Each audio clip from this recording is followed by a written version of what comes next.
நான் பானம்மா பேசுகிறேன். எங்கள் வீட்டில் இன்றைக்கி கோழி பிரியாணி செய்ய போகிறேன். அதாவது 1.5 கிலோ அரிசி போட்டு 1.5 கிலோ அரிசி 1 கிலோ கோழி போட்டு செய்ய போகிறேங்க. பார்க்குறீங்களா?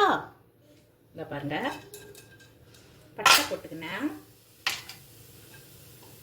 ஜாதி பத்திரி போடுறேன்,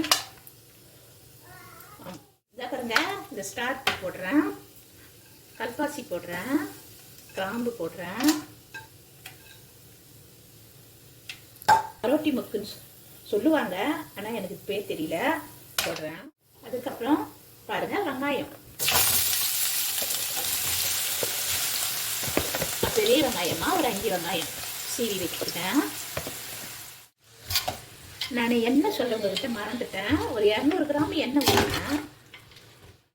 தக்காளி, இது அரைக்கிற தக்காளி அப்படியே அரைச்சி வச்சுருக்கிறேன்.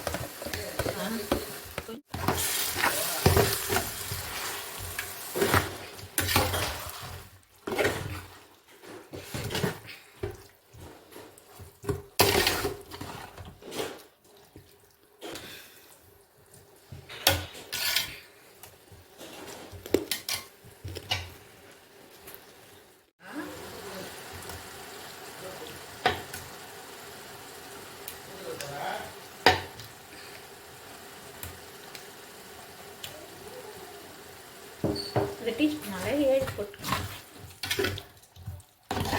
சரியா?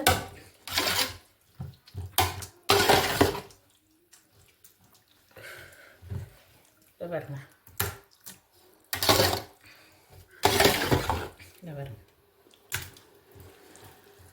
கொத்தமல்லி தழை போடுறேன்.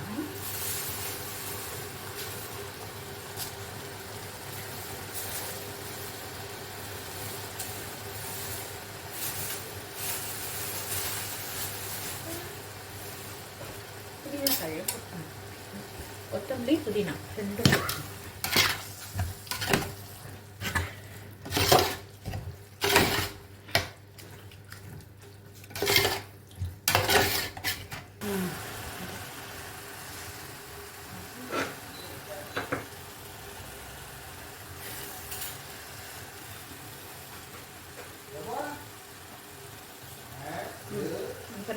தயிர் போட்டு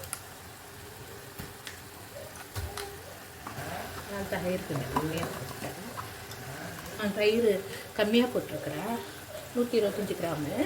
அது தக்காளி பழமும் 1/2 கிலோ கிட்ட போட்டதுனால, அதனால் அரைச்சி போட்டதுனால புளிப்பு அதிகமாக இருக்கும். அதனால் நான் வந்து கொஞ்சம் தயிர் கம்மி பண்ணிக்கினேன்.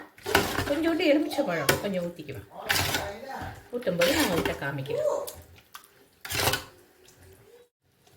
2 டீஸ்பூன் அளவுக்கு இந்த இதால் 2 டீஸ்பூன் போட்டுக்கணும். ஏன்னா ஏற்கனவே பட்டை கிராம்பு எல்லாம் போட்டுக்கோங்க. 2 டீஸ்பூன் போட்டுக்கோங்க. இதை பாருங்க, இந்த டீஸ்பூனால் 1 டீஸ்பூன் அளவுக்கு காஞ்ச மிளகாத்தூள் 1 டீஸ்பூன் போட்டுக்கணும். ஏன்னா காரம் அதிகம்.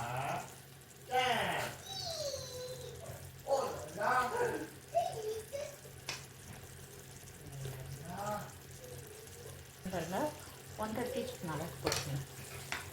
ஏன்னா காரம் அதிகம் இருக்கக்கூடாது, எங்கள் பசங்க சாப்பிடுங்க.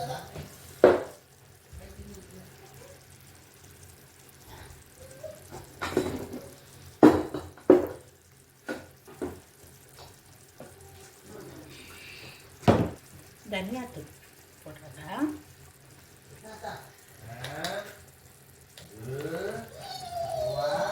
இதில் 2 டீஸ்பூன்.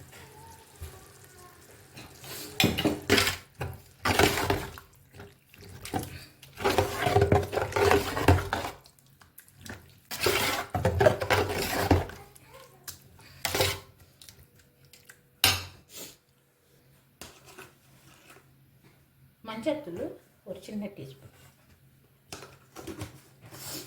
ஏன்னா மஞ்சள்தூள்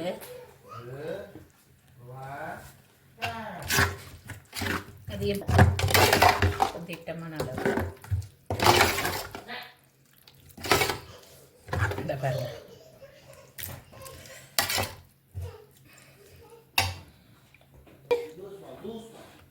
1.5 கிலோ கோழி இந்த பாருங்கள் அலசி வச்சிருக்கிறேன். இப்போ இதில் கொட்ட போகிறேன்.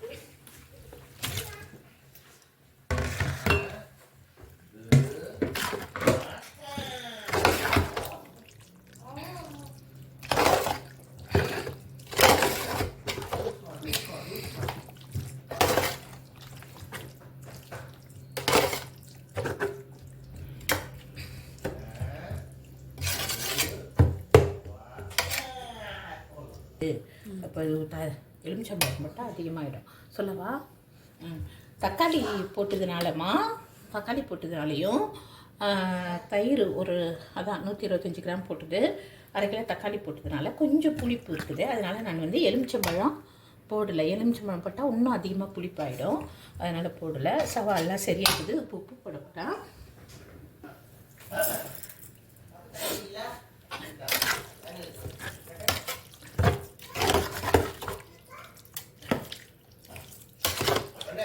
இந்த வாரம் 1.5 கிலோ அரிசி கொட்டுறேன்.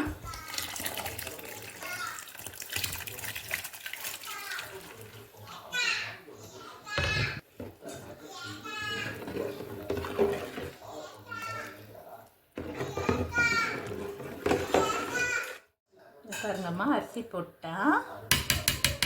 இப்போ மூட போகிறேன்.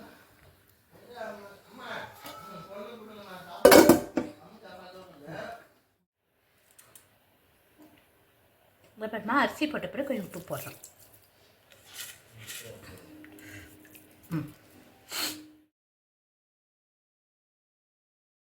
இதை பாருங்கம்மா, பிரியாணி ரெடி ஆகிடுச்சு. கோழி பிரியாணி. இதை பாருங்க எப்படி பழப்பழத்துக்கு பாருங்க. பிரியாணி ரெடி ஆகிடுச்சுமா. அதே